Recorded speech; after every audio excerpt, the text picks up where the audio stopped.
네, 우리 사랑하는 성도님들, 제가 드디어 목사가 되었습니다. 네, 감사합니다. 네, 진짜 이게 참 커다란 은혜라는 걸 많이 느끼고 있습니다. 제가 목사고시를 볼 때, 그 면접을 보는 순서가 있었습니다. 그때 면접관 목사님께서 저에게 이렇게 질문을 했었습니다. 왜 목사가 되려고 하십니까? 그리고 무슨 목적을 위해 목사가 되려고 하십니까? 라는 질문을 했었습니다. 이에 저는 이렇게 대답했던 기억이 있습니다. 1차적으로는 먼저 하나님께서 나를 부르신 것에 대한 확신이 있었기 때문에 목사가 되려고 합니다. 그리고 또한 2차적으로는 적어도 제가 담당한 성도님들은 하나님의 말씀으로 잘 무장하여서 올바른 길을 걸을 수 있는 그런 성도님들로 같이 성장하기 위해서 제가 목사를 하려고 합니다 라고 답변을 했었습니다. 그러자 그 면접관 목사님께서 저에게 이렇게 말씀하셨습니다. 목사님, 이제 목사가 되어서도 방금 한 대답 잊지 않으시길 바랍니다. 지금 그 마음 그대로 평생을 하나님 앞에서 성실히 사시길 부탁드립니다 라고 저에게 말씀을 해주셨습니다. 이 말씀이 지금도 제 마음 한켠에 얹혀 있습니다. 왜 그러냐면은 한편엔 너무 두렵기 때문입니다. 진짜 그렇습니다. 우리는 말로는 참 말을 잘합니다. 이 처음 마음, 내가 목사로 시작할 때 가졌던 이 처음 마음은 진짜로 이 인생을 하나님 앞에서 최고의 모습으로 드리겠다라는 그런 마음을 가지고 있고, 그리고 이거는 분명히 거짓된 마음은 아닙니다. 그런데 저는 이게 어떤 면에서는 되게 자신이 없었습니다. 멋들어지게 그렇게 대답은 해냈으나, 그리고 그렇게 살려고 노력은 하겠으나, 그러나 목회자의 삶으로 살면서 다가오는 여러 가지 문제들, 어려움들, 유혹들, 그 앞에서 내가 지금 이 마음을 끝까지 지킬 수 있을까? 이 질문 앞에서는 한없이 작아지는 저였습니다. 성도님들은 어떠십니까? 성도님들도 분명히 하나님 앞에서 고백했었던 그 처음 마음이 있으실 것입니다. 예수님을 처음 만났을 때, 혹은 이제 아이를 처음 이제 출산할 때, 아니면 내가 교회에서 어떤 사역을 맡아서 처음 시작할 때 우리는 하나님 앞에서 여러 가지로 고백을 할 것입니다. 예수님을 처음 만났을 때는 내가 정말 주님을 끝까지 나의 구원자요 나의 주인으로 삼고 살겠습니다라는 고백을 했었을 겁니다. 내가 첫 자녀를 낳았을 때, 그때 또한 내가 하나님 앞에서 이 자녀를 정말 믿음의 자녀로 잘 키워보겠습니다. 그리고 좋은 아버지 혹은 좋은 어머니가 되어보겠습니다 라는 마음의 다짐을 했었을 것입니다. 그리고 교회 안에서도 사역을 맡을 때 찬양팀으로든 아니면 여러 가지 위원회든 그 사역을 시작할 때 내가 이 사역을 위해 통해서 하나님의 이 몸된 교회를 정말 건강하게 한번 성장시켜 보겠습니다라는 어떤 하나의 다짐이 있었을 것입니다. 그렇지 않습니까? 그런데 지금 그 다짐이 여전히 마음을 움직이고 있습니까? 그 다짐을 잘 지켜서 살아나가고 계십니까? 그래서 저는 참 두렵습니다. 내가 지금까지 욕하던 그 목사님들과 똑같이 되지는 않을까 너무 두렵습니다. 그리고 한편에는 이 처음 마음을 절대로 잃어버리지 않고 싶습니다.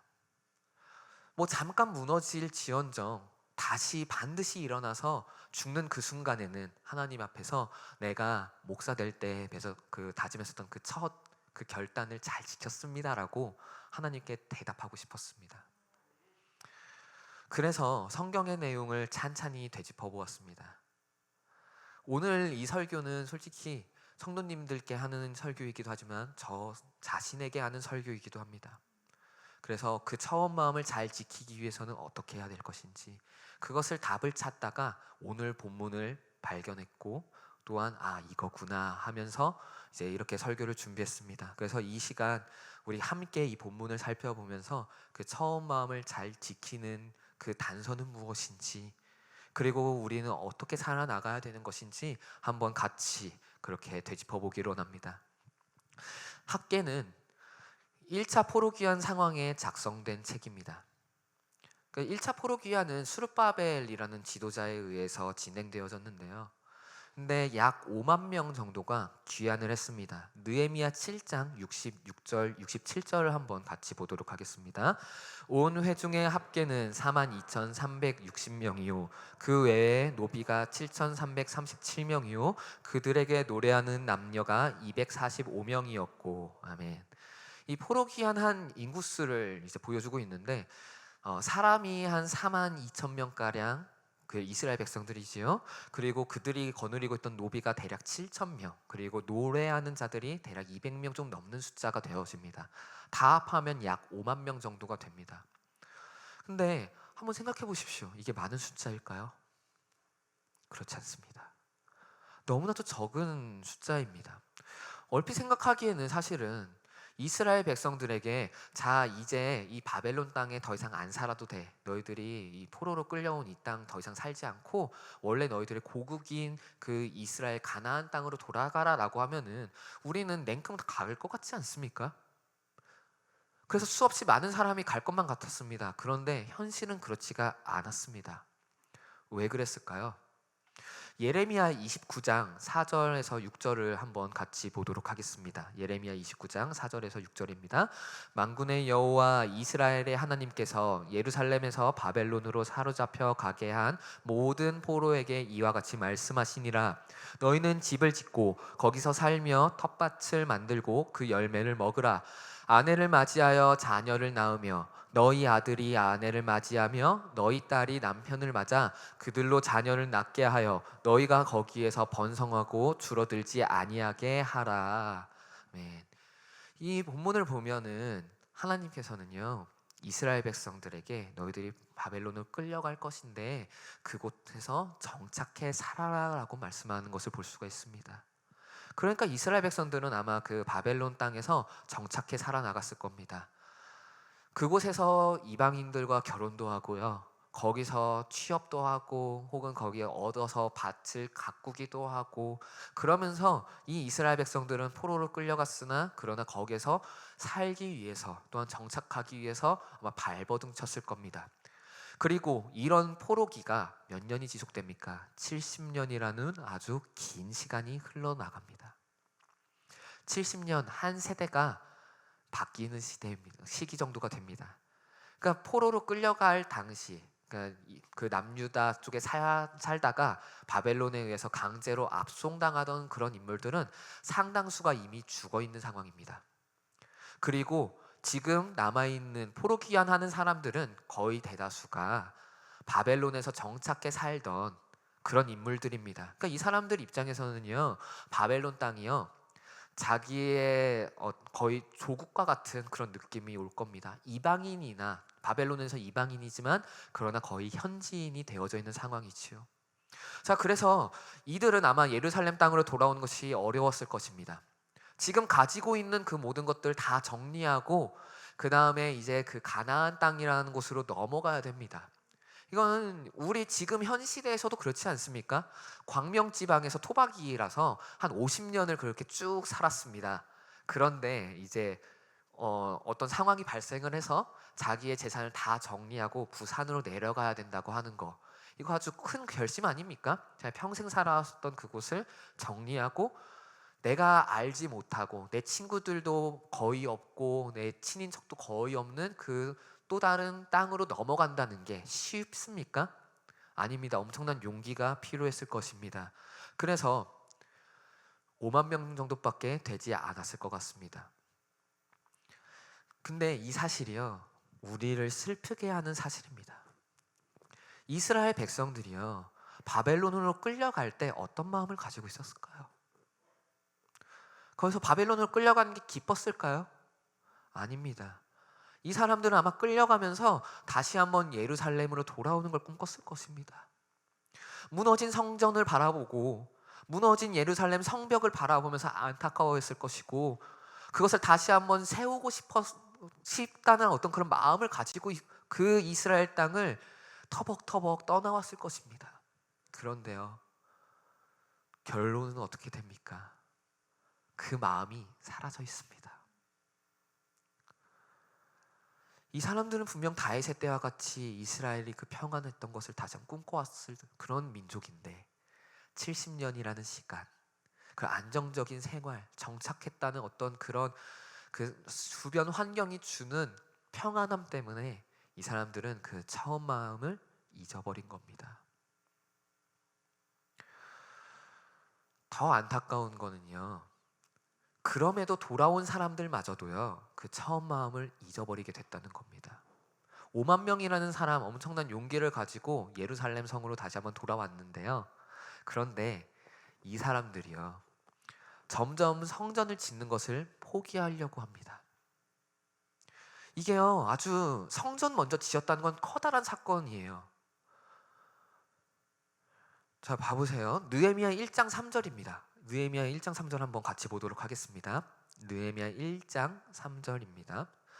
그들이 내게 이르되 사로잡힘을 면하고 남아있는 자들이 그 지방 거기서 큰 환난을 당하고 능욕을 받으며 예루살렘 성은 허물어지고 성문들은 불탔다 하는지라. 아멘. 자, 느헤미야가 이제 1차 포로기한이라는 것을 허락받기 직전에 이제 상황을 살핀 상황인데요. 예루살렘 그 땅이 어떻게 되어 있습니까? 성은 다 허물어져 있고 성문들은 다 불타 있습니다. 이 당시에는 이 성벽 그리고 성문이라는 것은 아주 중요합니다. 왜냐하면 외적의 침입을 막고요, 야생동물로부터 보호해주는 수단이 바로 성문과 그 성벽들입니다. 근데 이게 없다는 건 뭔지 아십니까? 목숨의 위협이 항상 도사리고 있다는 것을 의미합니다. 평안한 삶을 영위하지 못한다는 걸 의미를 하는 거예요. 자, 그러면은 먼저 포로 귀환을 했을 때 우리는 상식적으로요, 그러면은 집을 먼저 지어야 될 것 같지 않습니까? 성벽을 먼저 만들어야 될 것 같지 않습니까? 일단 내가 안전해야죠. 외적의 침입으로부터 막을 수가 있어야 되고요, 야생동물이 막 침범해 왔을 때 방어를 해낼 수 있는 어떤 그게 있어야죠. 근데 예루살렘에 처음에 돌아와서 맨 첫 번째 했던 것이 무엇이었냐면 성전을 건축하는 겁니다. 성전이요. 그러니까 이 당시 그 포로기한 1차로 넘어온 그 5만 명은 맨 처음 어떤 생각을 가지고 있다는 겁니까? 우리의 안전보다, 나의 안위보다는 하나님이 영광 받는 것이 우선이다. 하나님 앞에서 우리의 예배가 다시 한번 회복되는 것이 우선이다라는 것을 분명히 인식했고, 그랬기 때문에 성전을 아마 먼저 짓기 시작했을 거라는 겁니다. 그런데요, 이 사람들은요, 점점 그 성전을 짓는 것을 포기하기 시작합니다. 왜냐하면 여러 가지 이유가 있었겠죠. 먼저 여러 어려움이 있었을 겁니다. 성벽이 없잖아요. 성문이 없잖아요. 그래서요, 그 주변 이방 민족이 막 쳐들어오고 막 강탈해 갈 때요, 보호를 쉽게 하지 못합니다. 그리고요, 그 상황이라는 건요, 집도요, 온전했을까요? 참, 집이라는 것도 그렇게 썩 좋은 상태는 아니었을 겁니다. 한번 폐허가 됐던 땅이잖아요.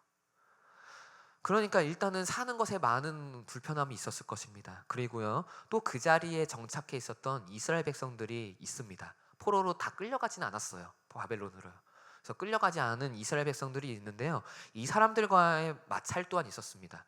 왜냐하면 이 사람들은 70년 동안 예루살렘 성에서 살면서요, 그 예루살렘 그 땅을요, 그래도 자기네들이 열심히 일구고 밭도 갈고 거기서 살아나가고 있었어요.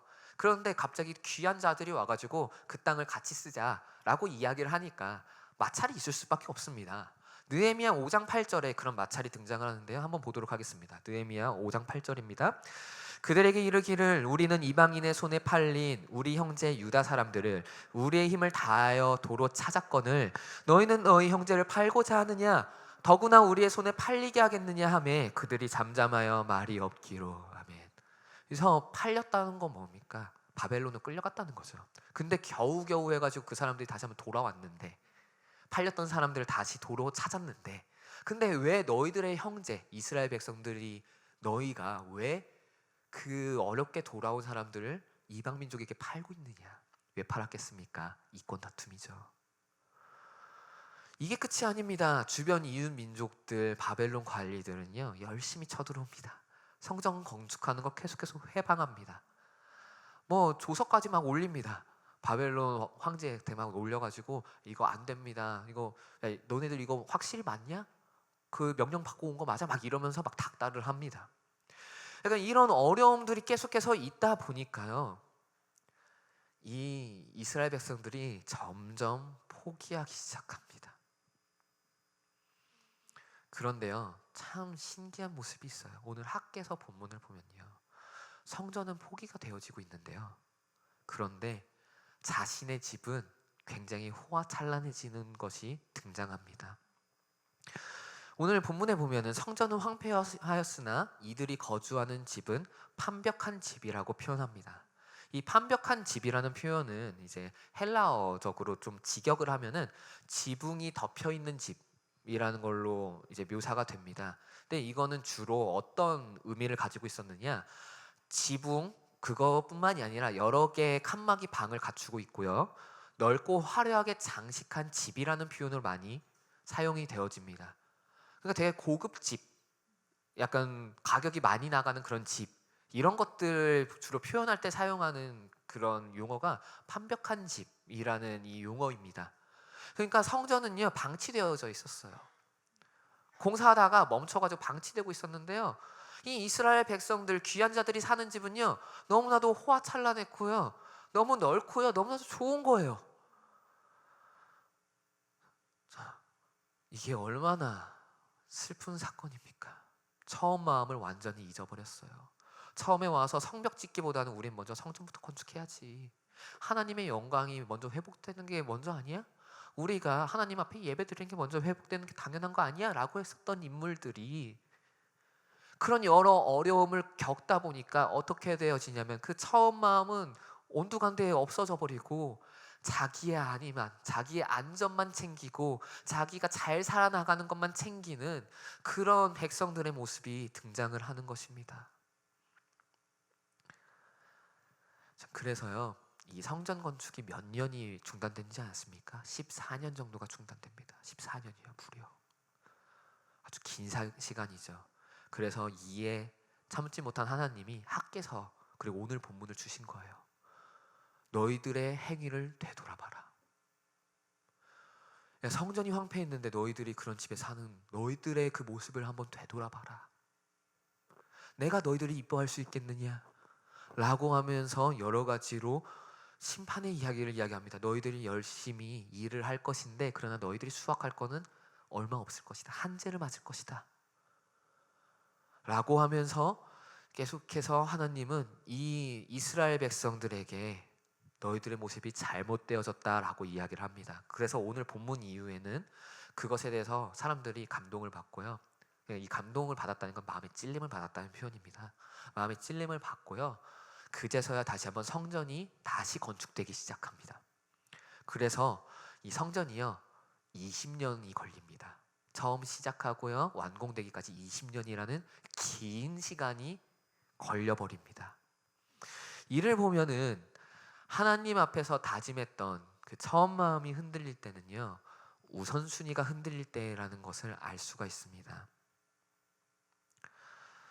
성도님들, 우리 또한 그렇지 않습니까? 제가 목사 안수를 받으며 가진 마음이 흔들릴 때는요, 아마도 하나님을 섬기는 즐거움 대신에요, 내 집의 평수를 늘리는 즐거움을 더 우선을 했을 때 아마 그럴 겁니다. 그렇죠? 그리고 한 영혼 한 영혼을 귀하게 여기는 그것이 아니라 어떻게든 사람만 많이 모으려고 하는 어떤 그런 마음이 내 안에 침투했을 때 아마 그럴 겁니다. 그렇지 않겠습니까? 내가 하나님 앞에서 하나님이 잘하였다, 착하고 충성된 종아라는 말을 한마디 듣는 걸 기뻐하기보다는 사람들이 하는 이야기, 오늘 목사님 되게 설교 너무 좋았어요, 막 이것만을 집중하며 그것만을 쫓아나간다면은 아마 저는 목사로서의 그 처음 마음을 잊어버릴 겁니다. 우선순위의 문제죠. 하나님을 선택할 것이냐, 아니면은 사람들의 기쁨, 혹은 나의 집의 평수, 나의 능력, 나의 돈, 이것들을 선택할 것이냐. 이 문제 앞에서 아마 우리는 여러 가지 어려운 걸 찾아올 것이고요, 그리고 처음 마음은 점점 사라져 나아갈 것입니다. 그래서 우리는요, 평안한 삶 또한 풍요로운 삶을 누리려고 하는 마음을 경계하고 조심해야 합니다. 물론 이스라엘 백성들이 경험했듯이 그런 여러 가지 어려움을 당하면요, 자연스럽게 내 밥그릇 챙기려고 하는 것이 사람의 본성인지라 그것을 바라볼 수밖에 없을 것 같습니다. 그게 우리의 죄인된 모습 아니겠습니까? 그런데요, 그럼에도 하나님을 끝까지 바라봐야 됩니다.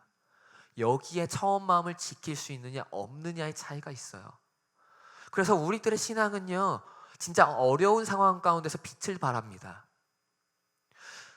어려운 상황에 처했을 때 우리가 무엇을 택하느냐가 바로요, 우리가 진짜 하나님을 제대로 믿고 있느냐 아니면은 그냥 대충 믿느냐를 철저하게 가르는 기준이 될 것 같아요. 어려움에 처했을 때 나의 밥그릇 챙기겠습니까? 아니면은 그럼에도 하나님의 영광을 계속해서 붙들고 나아가겠습니까? 한번 고민해 보십시오. 저는 여기서 참 하나님보다는 나의 안위를 챙기는 모습을 많이 경험했습니다. 언제 그랬냐면요, 저희 고등부 아이들, 지금 아이들은 뭐 대체로 거의 안 그런 것 같은데요, 제가 여태까지 만나왔었던 청소년 아이들, 그리고 혹은 청소년을 부모로 둔 자녀로 둔 부모님들에게 그런 모습을 많이 발견했습니다. 하나님을 믿는 것이 아주 중요하다는 것을 안다고 말합니다. 하나님을 예배하는 것이 얼마나 소중한지 안다고 이야기를 합니다. 때로는 하나님을 위해서 살겠다고 고백도 합니다. 좀 하나님을 위해서 죽겠다라고까지 그렇게 이야기도 합니다. 그런데 지금은 입시라는 커다란 산이 있으니까, 그러니까 지금 잠깐만 내려놓겠습니다 라는 이야기 많이 들어봤습니다. 지금 시험 기간이니까 잠깐 예배 쉬고 그 다음에 하나님 예배할게요, 나 너무 중요한 시기잖아요 라고 하는 거 너무나도 많이 들었습니다. 그래서 제가 고등부 아이들한테 우리 같이 뭐 섬겨보자, 뭐 같이 해보자 라고 했을 때, 지금 저 이거 학원 가야 돼요, 뭐 해야 돼요, 이런 것도 너무나도 많이 들었습니다. 근데요, 그런 아이들 상당수가요, 청년부 올라가서 얼굴을 볼 수가 없습니다. 어렸을 때부터 그렇게 배워왔고 인식한 아이들은요, 잠깐 내가 무언가 급한 일이 있으면 잠깐 뭐 빠져도 되고, 잠깐 뭐 하나님 섬긴 거 잠깐 멈추고 내 급한 일 먼저 챙기고 그 다음에 하나님 챙기겠다라고 그렇게 배운 아이들은요, 나중에 20살이 되죠. 그럼 20살 그 새내기, 그 갓 성인 된 그 너무 또 파란만장한 그 시기에 누릴 수 있는 거 누리겠다고요, 예배 안 나오고요. 조금 지나면요, 취업 앞두고 있다고, 열심히 공부해야 된다고, 임용 준비해야 된다고요, 그거 잠깐 내려놓고 나오고요. 뭐 그러다 보면은 예배에 나올 이유를 찾기 힘듭니다. 빠질 이유는 너무나도 많아요. 하나님을 포기하는 이유는 이 세상에 너무나도 넘쳐나요. 내 밥그릇 때문에, 내 미래 때문에 어쩔 수 없습니다라는 그 하나의 그 메시지를 막 우리들에게 얘기를 하다 보면요, 그러면요, 뭐 어떻게 하겠습니까? 예배 빠질 이유 다 생각하면 너무 많습니다. 어제 늦게 자서요, 막 이런 거 너무 많아요. 이거는요, 어쩌면 이 귀한 자들의 모습과 동일한 이야기 아닐까요? 성전을 건축하다가 이방 민족의 방해가 오니까, 내가 먹고 사는 게 너무 힘겨워지기 시작하니까, 그러니까 먼저 내 집부터, 잠깐만요, 성전 건축보다 잠깐만 내 집부터 먼저 하고 할게요 라고 하는 것과 동일한 이야기 아닙니까? 그러면요, 하나님은 아마 학개의 말씀처럼 이야기하실 겁니다. 너희가 열심히 노력했으나 수확하는 것이 없을 것이다 라고요. 그래서요, 우리는요, 내 평안보다 하나님을 선택해야 됩니다. 내 안위가 아니라, 우리의 미래가 아니라 하나님을 우선순위로 둬야 됩니다. 고린도전서 1장 27절입니다. 우리 함께 보도록 하겠습니다. 그러나 하나님께서 세상에 미련한 것들을 택하사 지혜 있는 자들을 부끄럽게 하려 하시고, 세상에 약한 것들을 택하사 강한 것들을 부끄럽게 하려 하시며. 아멘. 자, 보십시오. 하나님은요, 미련한 자를 택하십니다. 이 미련하다는 게 뭐예요? 내 밥그릇 챙기는 거요? 아닙니다. 그냥 세상에 그런 유혹들이 있는데 그럼에도 그냥 바보같이 미련스럽게 하나님을 택하는 자를 이야기하는 거예요. 이 사람들을 하나님은 택하신 거예요. 오히려 지혜 있다고 잠깐 예배 잠깐 멈추고요, 나 잠깐 내 밖을 챙기고 올게요 라고 마치 지혜로운 것처럼 이야기하는 자들이 오히려 부끄러움을 당할 거라고 이야기를 하는 겁니다. 우리는 하나님 앞에서 미련한 자가 돼야 됩니다. 어려움이 닥쳐오면 닥쳐올수록 더 그래야 됩니다. 중요한 시기면 시기일수록 더 그래야 됩니다. 이것을 절대로 양보하면 안 됩니다. 한 번 양보하기 시작하면요, 그 양보가 2번이 되고 3번이 되고 10번이 되고 100번이 돼요. 그러다 보면 예배 빠질 이유는 한도 끝도 없습니다. 하나님을 섬기는 것을 포기하는 건 한도 끝도 없습니다. 그래서 아예 처음부터요, 우리는 하나님을 계속해서 선택해 나아가야 돼요. 그러면요, 아마 처음 마음을 계속해서 지켜나가지 않을까요? 우리가 죽는 그 순간에 하나님, 나 처음 하나님 만났을 때 그 다짐 잘 지켜서 살아나갔습니다, 주님. 조금 어려웠는데요, 그런데 그럼에도 주님을 의지하면서 내가 정말 이 삶을 참 잘 산 것 같아요 라고 하나님께 말씀드릴 수 있지 않을까요? 우리가 다시 한번 우선순위를 세우기로 합니다. 내 삶이, 내 밥그릇이 회복되는 게 우선이십니까? 아니면 하나님 나라가 회복되는 게 우선이십니까? 내 삶을 먼저 회복시키려고 하면요, 다 망가집니다. 그러나 하나님의 이름을, 그리고 하나님의 나라를 높이기 시작할 때, 미련하게 그분 한 분을 붙잡기 시작할 때 나머지도 다 회복되는 거예요. 이것을 기억하면서 우리가 하나님 앞에 가졌던 그 마음들, 정말 죽는 그 순간까지 잘 유지하고, 또 하나님 앞에서 저 잘 그렇게 살다가 왔습니다 라고 고백할 수 있는 우리 모든 성도님들 되기를 간절히 소원합니다. 기도하도록 하겠습니다.